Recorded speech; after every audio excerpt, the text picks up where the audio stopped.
Hey guys, what's up? Redmond Toys Raymond here. Kumusta kayo lahat guys? Hope everyone is doing great. So ito guys, unboxing and testing tayo ng isang WE Glock 34 Gen 4 Airsoft Gas Blowback Pistol para kay Sir Henry De La Cruz ng Cabanatuan City, Nueva Ecija. Okay? So, guys, ano nga pala? Ito nga pala sabihin ko pala sa inyo. Pag nag-order kayo sa akin, kung gusto niyo ng test video, sabihin niyo sa akin ha. Kasi hindi kasi lahat ng order na test video ko. Okay, nagkataon lang na by request na siya. Okay? So ito, actually, nangyayari ngayon, tinatanong ko, sir, kailangan niyo ba ng test video? Oh, okay, sige. Kasi hindi naman lahat kasi gusto na test video eh. Or lalo na, nababanggit yung pangalan, ganyan. Iba, ayaw makita ni Mrs. Okay. So, ano, hindi ko alam. So, anyways, if ever naman hindi ko na-test video ang inyong unit, sasendan ko naman kayo ng mga pictures, no? Na ng unit nyo, kumbaga kung ano yung papadala ko sa inyo, parang ganyan. So, basta lahat ng unit naman na pinapak ko, bago ko siya pinapak, bago ko siya siniship, tinetesting ko muna siya. Lahat yun, guaranteed naman yun. Okay, wala ako yung galing kay supplier, tapos sabay, papak ko na kagad, tapos send. Wala akong ganun. Lahat talaga yan, tinetesting ko. Kaya alam ko talaga yan, kung may problema yan o wala, alam ko yan. Okay? So, kasi nga, sa ganun, yun, sasabihin mo sa akin, sir, may problema yung unit. Ha?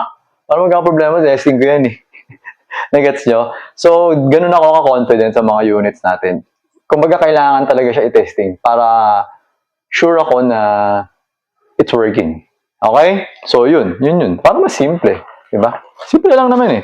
At saka alam mo yun, masarap kaya pumutok ng bagong baril. Araw-araw bago yung mga baril na pinitesting natin. So, ito guys, sa mga di familiar, this is the Glock 34 Gen 4. Ayan guys, Gen 4 siya. Okay, ganito, Gen 4. Airsoft gas blowback pistol. Okay, so yung mga Gen 4, mas mahaba siya ng konti sa 17. So yung 17, makita nyo, di ba ganyan? Hanggang dito lang yung 17. So hanggang dito lang yan. Ganyan. Pag 17, ganyan yun. So 34, mas mahaba siya. Okay, so tendency, mas accurate siya and mas malakas siya ng konti. Okay? So sa 17, wala siyang port sa ibabaw. Hindi ported yung slide. For the 34, naka-port siya. Okay? Yan. Bakit, baka may magtanong sa inyo, bakit nilalagyan ng port? Ang 34 kasi, actually, ginawa siya for competition.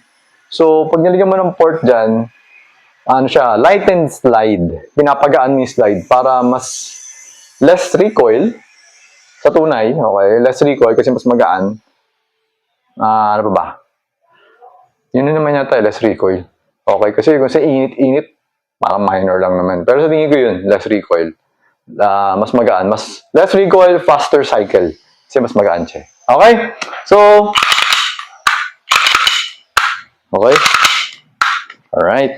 So, for the magazine, okay, so ito yung magazine. Ako lang, higpitan lang natin. Okay, may higpit naman. Okay. So, lagyan na natin ng gas. Teka lang, itong gas ko, parang tabingi yung nozzle ko eh. Kasi kanina, yan, tabingi nga, ayan o. Tanan! Hindi ko alam na nakikita eh. See? Wait. Ayan, tabingi. It's tabingi. Diba? Okay. So, kaya medyo sumisingaw ko niya. Sabi ko, ba't sumisingaw to? Ayan. So, kaya kailangan, kapag ka ganun, diba? Wala na sumingaw. So, kailangan kasi nakadiretso yung nozzle ng gas para hindi siya sisingaw. Okay? So, ito, nilagyan natin ng gas. Lagyan naman natin ng bala. Ay, wait lang. Bago ko siya lagyan ng bala. Oh, nag-open slide. Okay. Pwede na natin lagyan ng bala.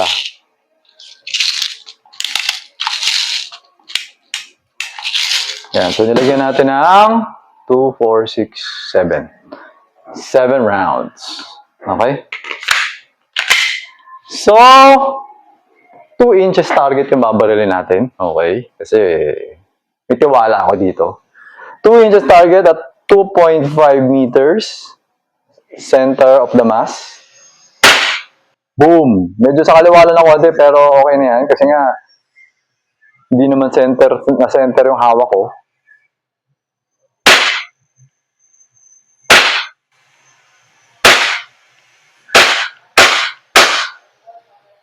nasa loob lahat.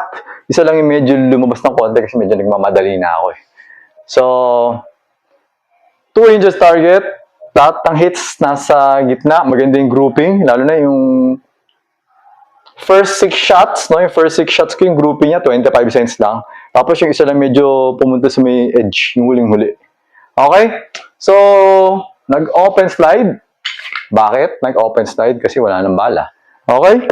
So, pull back the side, hammer down. Okay, so okay na tong unit nyo, Sir Henry. And kasama sa box is dalawang box strap. Okay, na may kasamang pin. Okay, so if ever na magtatanong kayo, para saan yan? Para yan dito. If ever na malaki yung palad nyo, maluwag, pwede nyo gamitin yung box strap para maging mas eksakto. Ganun siya. Okay? So, ayun. Alright. So, ayun, Sir Henry, baka na tong unit mo. So, try ko if kaya ko siya i-pack ngayon. Basta na-testing na natin. Kasi marami pong naunang na-order. Medyo maghahabol ako ng courier eh. Tingnan ko kung mahabol ko. Medyo late na eh. Okay? Pero if ever, pwede naman tomorrow. Okay? So, to everyone else who wants to order from me, message nyo lang ako sa FB page natin, Redman Toys Airsoft, or sa Redman Toys Airsoft Philippines. Okay? Or pwede nyo rin ako i-text 0922-632-7722 or sa Viber or Telegram, same number, 0922-632-7722. And as for the payment, same number, GCash, 0922-632-7722. Okay? Pwede rin sa video, if ever. Send ko sa inyo kapag nagtatransact na tayo. Okay? So, ayun guys, until next vlog, always remember to stay safe, stay great, be good, and be thankful always. God bless everyone. Bye-bye.